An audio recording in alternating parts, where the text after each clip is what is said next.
नमस्कार दोस्तों।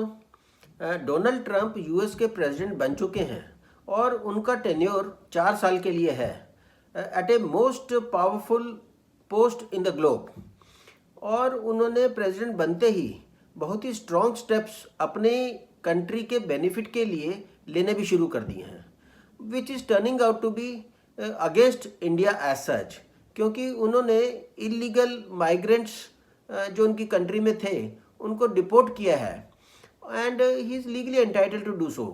पर इंडियंस को वो चेंड कंडीशन में और हैंडकफ कंडीशन में जो भेज रहे हैं, that is a matter of concern and we are feeling bad about it.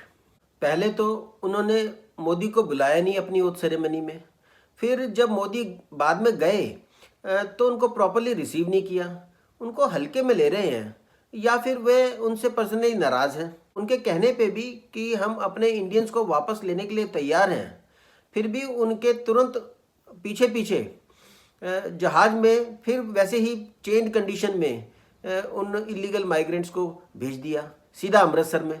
इस पर पंजाब के चीफ मिनिस्टर भगवंत मान कहने लग गए कि पंजाब को बदनाम करने के लिए अमृतसर में लैंड करा रहे हैं, दिल्ली में क्यों नहीं कर रहे, हिंडन में क्यों नहीं कर रहे। शेख हसीना का प्लान तो हिंडन में आया था।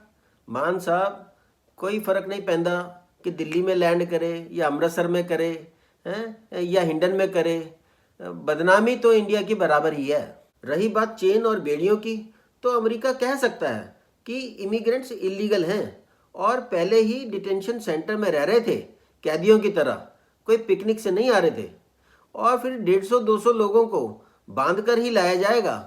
दे में create ruckus on the way, एक दो सिक्योरिटी गार्ड या मिलिट्री पर्सनल के सामने, या फिर पायलट और एक दो स्टाफ के साथ। पर फिर यूनाइटेड नेशंस कहाँ गया, ह्यूमन राइट्स वाले कहाँ गए? इलीगल इमिग्रेंट्स हैं, कोई टेररिस्ट तो है नहीं। भारत को खुद ही अपना जहाज़ भेजना चाहिए था इन लोगों को लाने के लिए, इस एम्बैरसमेंट से बचने के लिए, पर पता नहीं ऐसा क्यों नहीं कर पाए। और फिर इंडिया को भी फॉरेनर्स को डिपोर्ट करना चाहिए। कितनी ही रशियन गर्ल्स, अमेरिकन गर्ल्स जो कि मॉडलिंग इंडस्ट्री में हैं ओवरस्टे कर रही हैं, और कितने ही बांग्लादेशी हैं। और फिर अपने आप को डिजिटली भी सेल्फ सफिशिएंट करना चाहिए इंडिया को। क्यों गूगल, अमेरिकन या फिर चाइनीज़ ऐप को यूज़ करना है? कुछ अपना ही गूगल टाइप क्यों नहीं बनाते? सभी इवन गवर्नमेंट अथॉरिटीज़ भी जीमेल वगैरह यूज़ कर रही हैं। अपनी फेसबुक बनाओ। क्यों अपने देशवासियों को डाटा इन फॉरेन वेबसाइट्स को देना है? रही बात इमिग्रेंट्स की, तो भाई क्यों डंकी रूट से जा रहे हो? क्यों इतना उतावलापन है?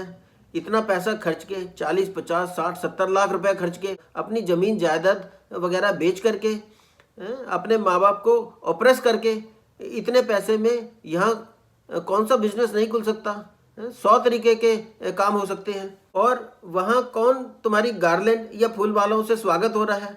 चोरों की तरह रहना पड़ रहा है, नौकर बन के, अंग्रेजों के मीनियल काम करके। यहाँ तुमसे पानी का गिलास नहीं उठ सकता। एक पीएम का दूसरी कंट्री के हेड के साथ कोई पर्सनल रिलेशन नहीं होता कि चल दिए जहाज मोड़ के चाय पीने के लिए। हाँ, कर्टसी हो सकती है, जैसे ट्रंप ने चेयर खींच करके मोदी को दी, but this is an insignificant act और केवल ये शिष्टाचार की कैटेगरी में ही आता है।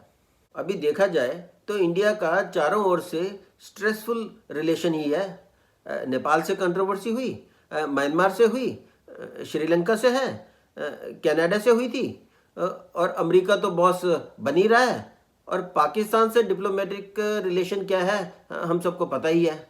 बांग्लादेश भी नाराज है। हाँ, अभी मोदी जी शेखों के जरूर गले पड़ रहे हैं, मेरा मतलब गले मिल रहे हैं।